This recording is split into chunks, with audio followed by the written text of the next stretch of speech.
So I wanted to kick us off. We have a great panel here. And I think we'll all just kind of talk and interact and hopefully have a good conversation up here. And again, like we've been doing all day, welcome questions, raise your hand, get on into it. And I thought maybe we could kick off by saying a little bit, we'll start at the end and come back towards me. But, I always loved the saying that you learn all the most important things in life in kindergarten, and not the primary color kindergarten of the Google lobby, but I mean actual kindergarten. And so I'm curious, tell us who you are and your work, but also what kind of privacy meant to you as you were growing up in your culture, and what an anecdote or something that kind of illustrates what privacy was in your home growing up. Hi everyone, my name is Toru and I work for LINE. I was born in Japan and currently working in Japan, but throughout my life I moved quite a lot. I've been in Europe for 3 years, I've been in Canada for 2 years, I've been in Africa for 2 years, so yeah, I've been moving quite around. But today I'm representing Japan as my home ground and where most of my professional work come from. And talking about Japan, as you may know, Japan is an island country, and we have majority of Japanese people have the same ethnic origin, and we are kind of like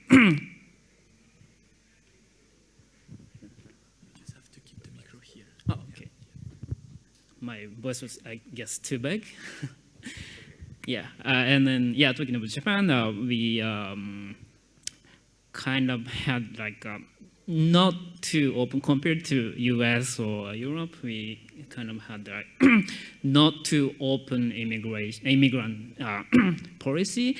So, Japan had established kind of like a closed community kind of idea, so that when we talk about privacy, it's like me being in this closed community, and then please leave me alone within the closed community. It's kind of like please don't talk about me badly, or please don't please leave my private life alone. That's kind of the idea that Japanese people have if we hear the word privacy. And I give kind of like a history course of Japanese privacy. In, I think it was 1960s, there was a first privacy-related litigation there. The case was called After the Banquet.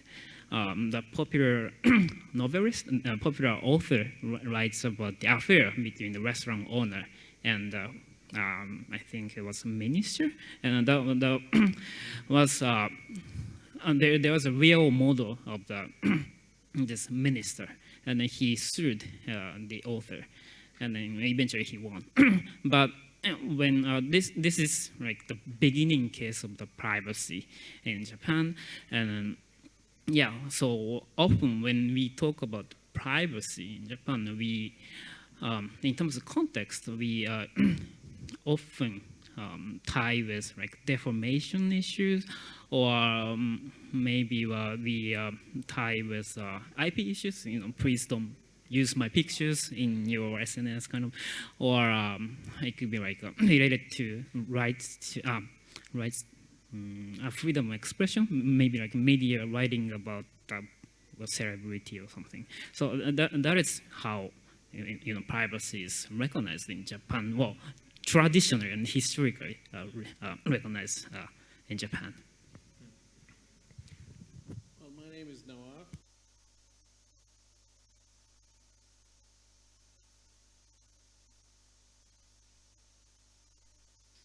Voilà. I was brought up in Kuwait, and then I went to the United States to get my degree in journalism.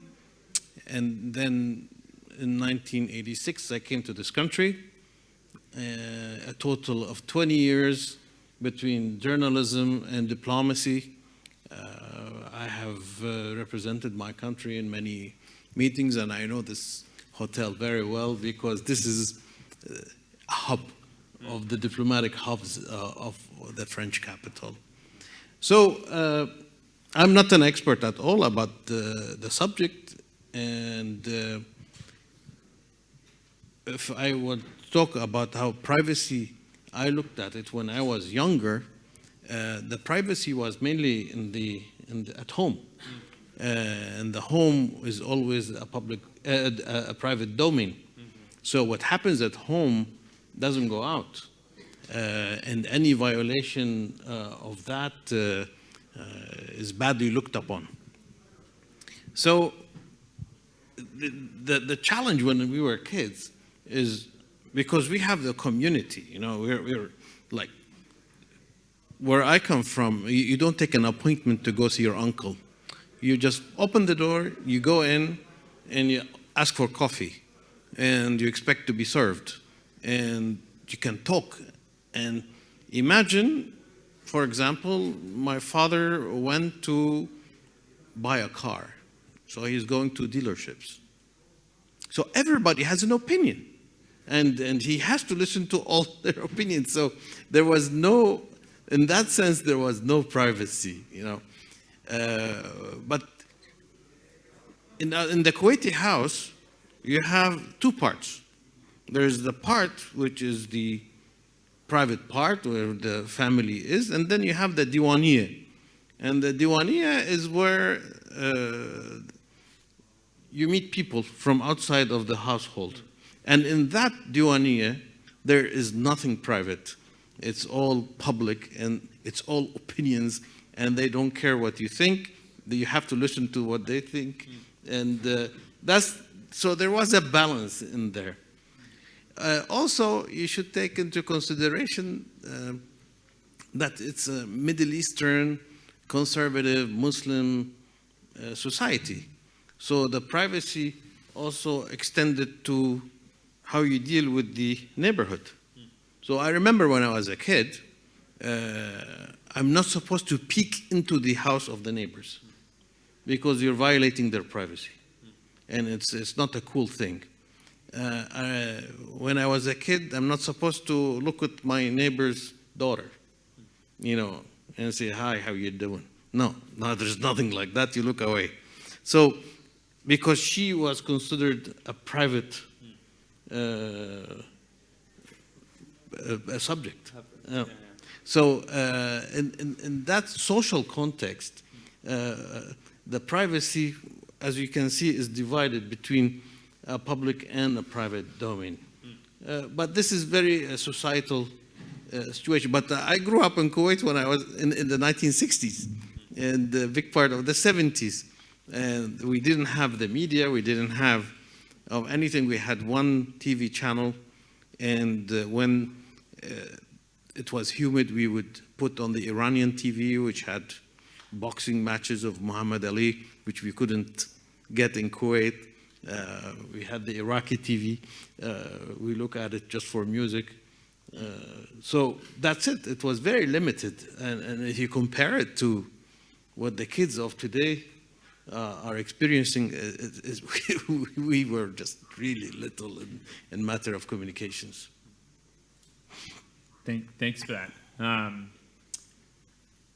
So for me, I grew up in the United States. I've worked pretty internationally for the past 6-7 years. I've run an organization called Ushahidi. We make open source software for human rights reporting, election monitoring, crisis response. It's the largest platform in the world for those tools, largest tool in the world for solving those problems, or most used rather.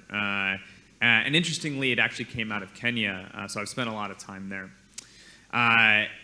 But to the point of the question, actually, thinking to my own question, thinking back to my childhood, what did privacy mean for me in home? I actually just think of like making sure that my parents weren't listening in on my phone calls with my girlfriend, or that I like had that space, or like I had a computer I'm a little younger, so I had a computer, and that was my, like, once I had one, that was my space, and as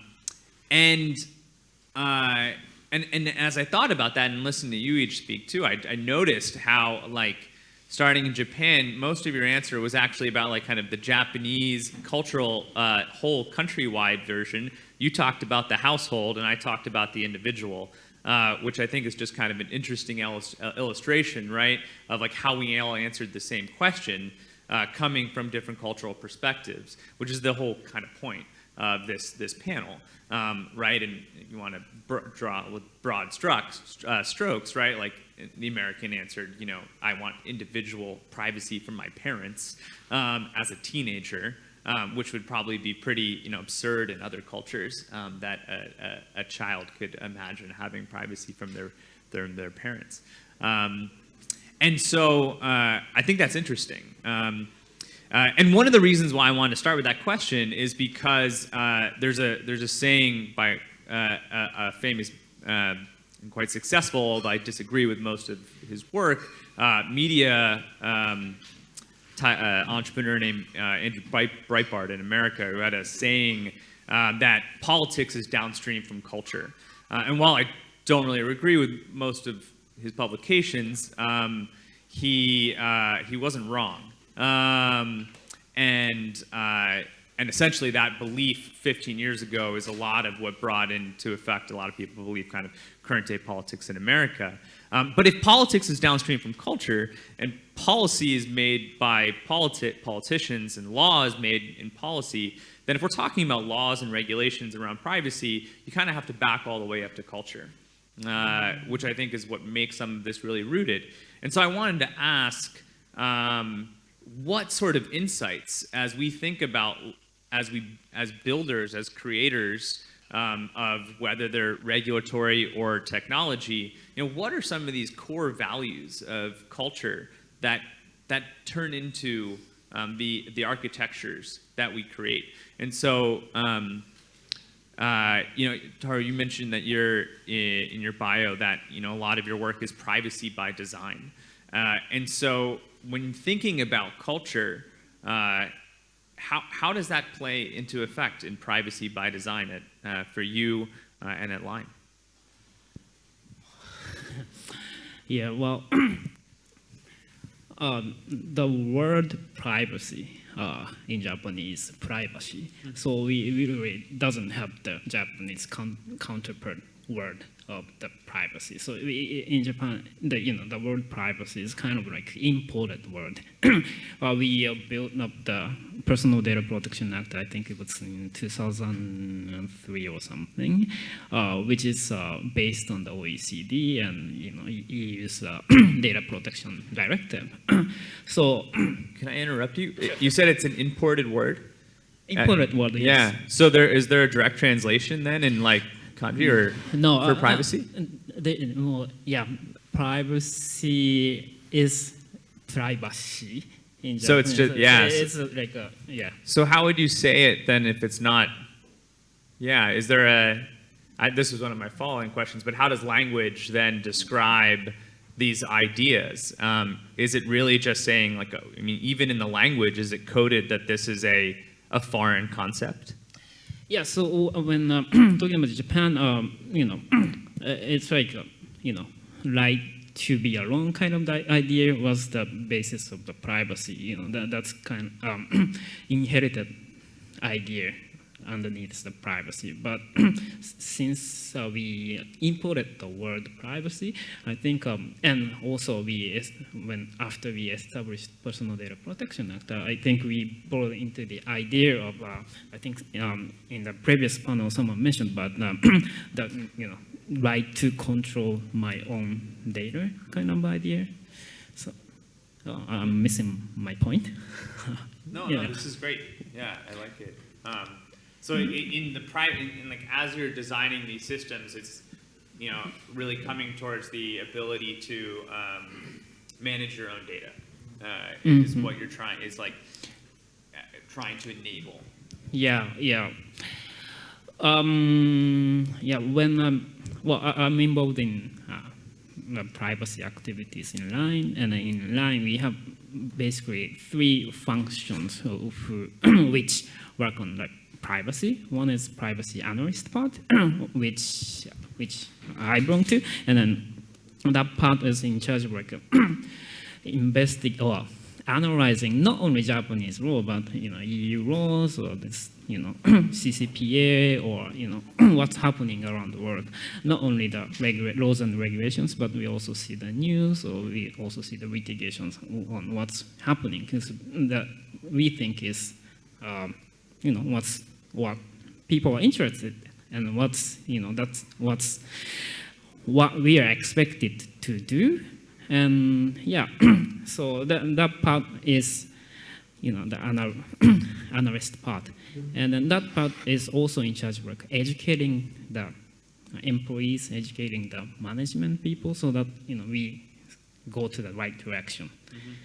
And then there's privacy like assessment part, where whenever I release a new service, they work closely with planners or engineers, so that all the ideas that the analyst part want to be implemented is designed, encoded into the service design. So here the data control comes in.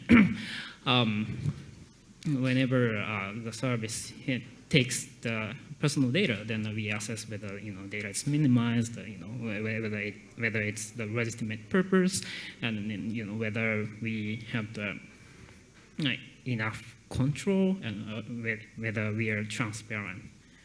And also the last part of the three part of the privacy teams is engineering, privacy engineering.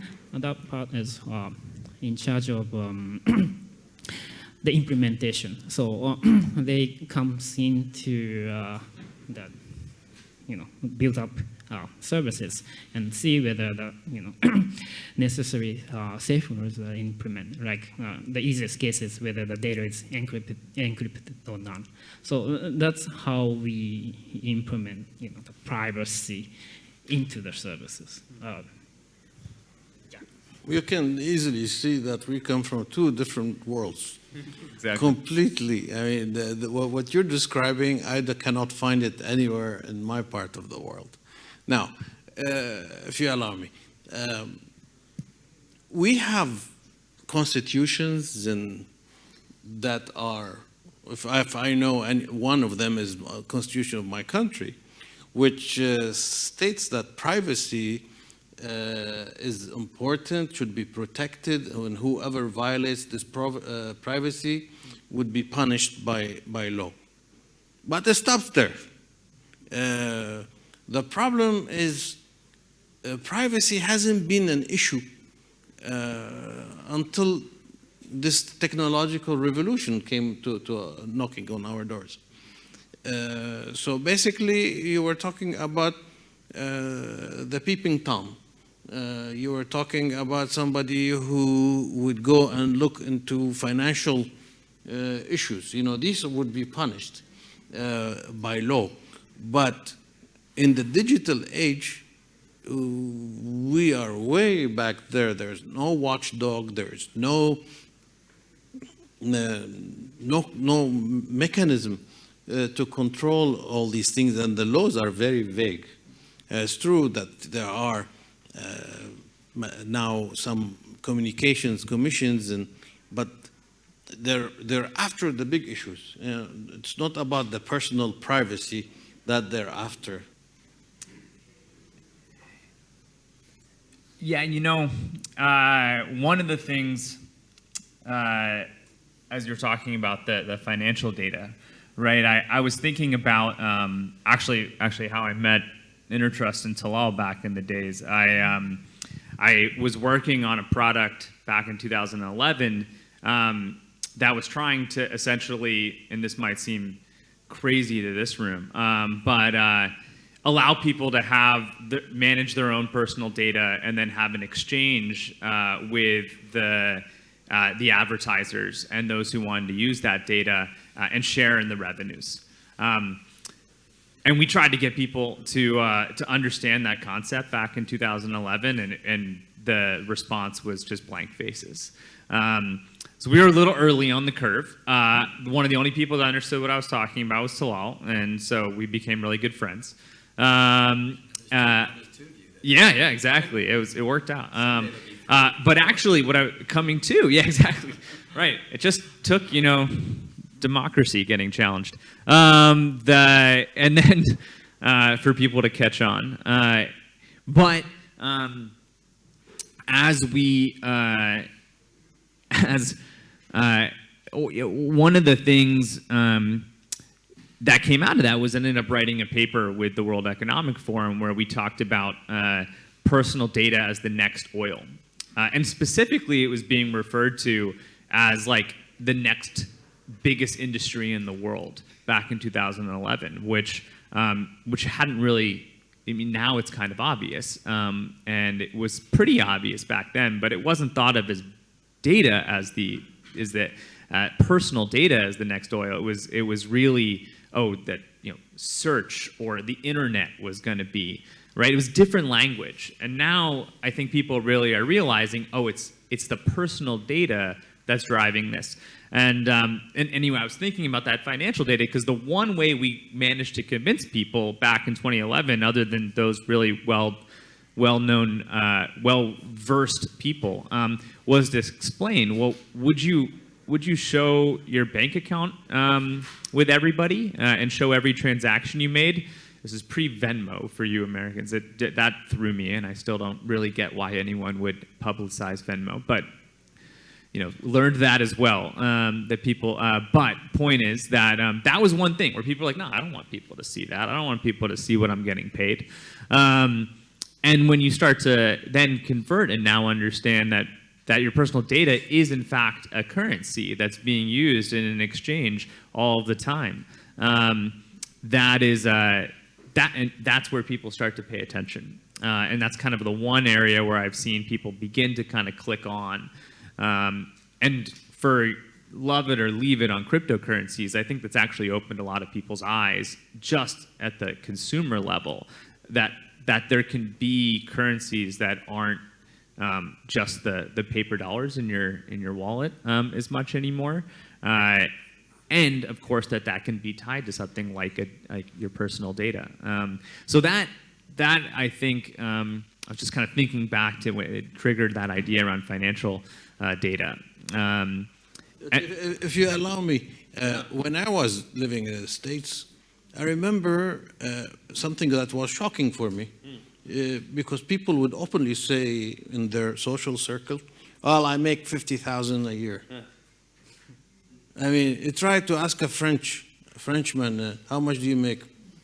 Ça te regarde pas.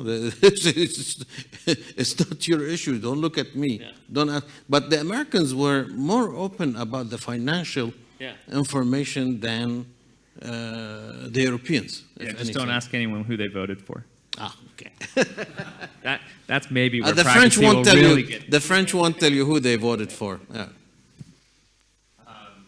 But that's right. Yeah. And that's that cultural difference, right? And I guess I think that's kind of one of the consistent themes that's clear and needs to constantly be pulled out is how do you develop systems that are interoperable but allowance of difference, right? And you've got different, like the internet kind of is that way, but like also you have giant areas of it that are blocked off in a certain way and really managed from a top-down perspective. And looking at China and all of the way they're managing things there. But it is still part of a bigger global system. And as we look at architecture, I think that's the thing is how do you account for culture? And culture, as I always think, is going to influence politics, which is eventually going to influence law. The thing is that most of these platforms, not all, right? There's definitely exceptions, but the vast majority are being designed out of like 50 square miles where a handful of us live by a majority people who are from a specific culture and even a very specific culture of that country, like Northern California. And we have our own ways of looking at things. And we develop tools that are touching fundamentally the entire world now.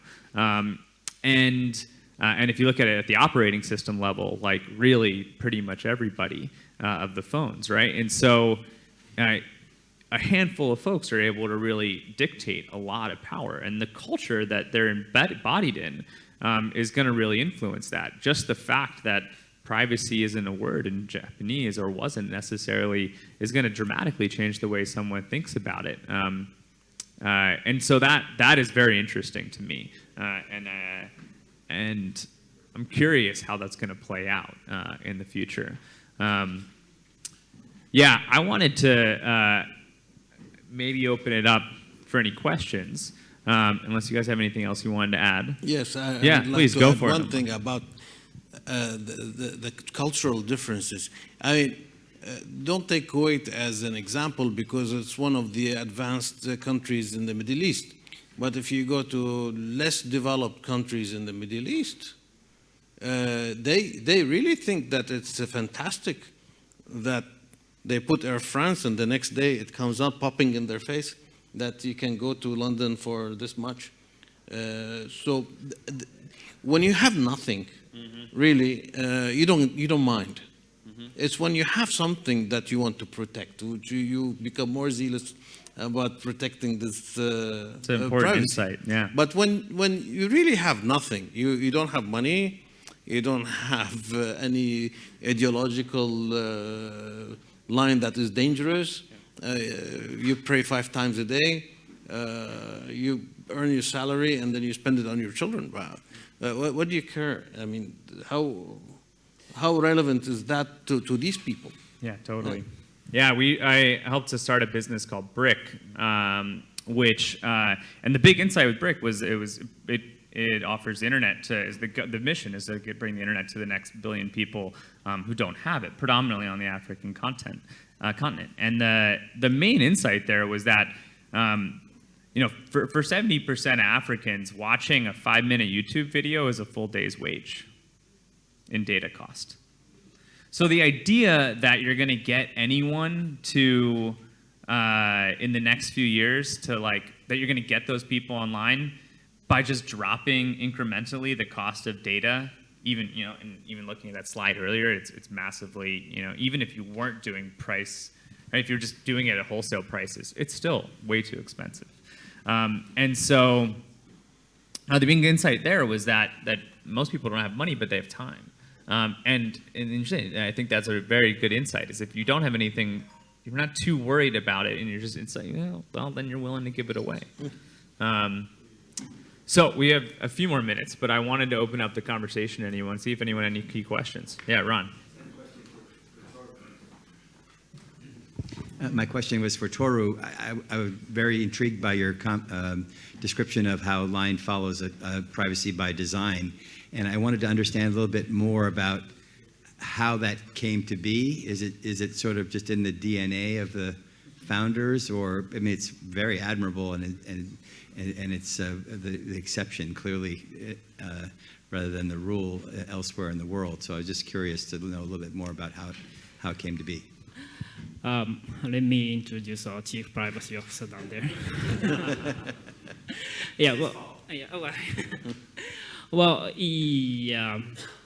We started in Japan, and then in 2011, and then our service expanded very, very quickly all over the world.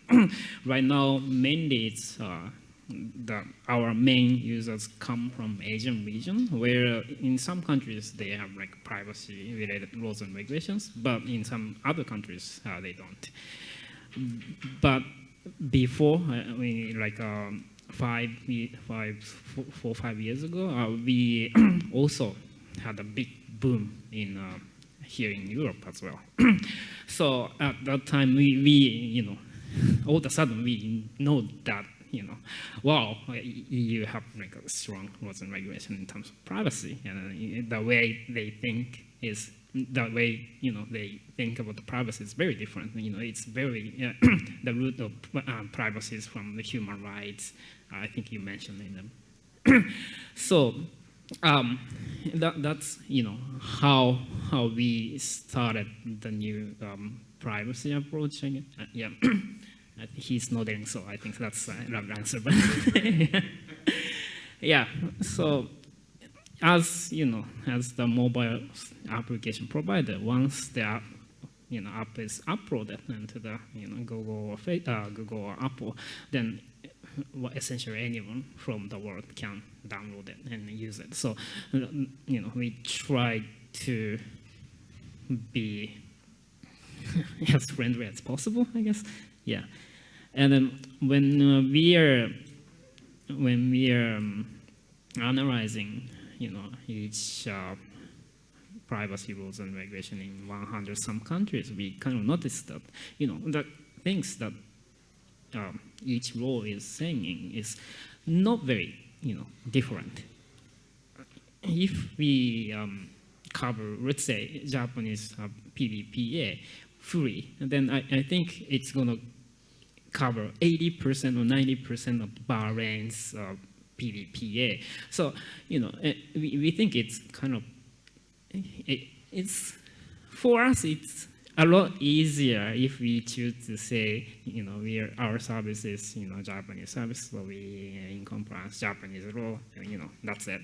But by doing a bit more, by analyzing a bit more, by putting a bit more effort, then we can go further. And that's in some cases that's big step, but in other cases it's a small step. So we think it's efficient to go, take further step to be, as friendly as possible. And I think that's like a DNA of the company. For any researchers out there that had an idea that I'd be really fascinated to see the research comparing kind of the treatment of privacy in consumer technology products based upon where public companies are listed. So, I know in America, dealing with it, it's like the shareholder-driven public market is a major driver, and is, you talk to anyone at executive levels at a lot of these consumer products, and that's fundamentally why they can't make a lot of these decisions.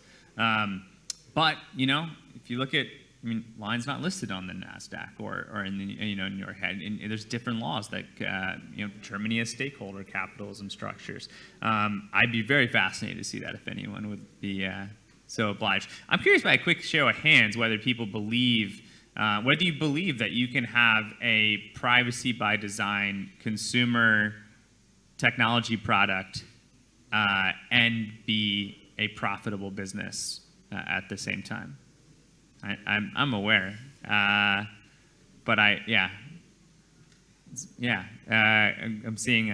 I was going to try to get a quick, just about half the room, maybe from just where arms were feeling a little lazy, I figure in this room, right? But I think that's kind of a point.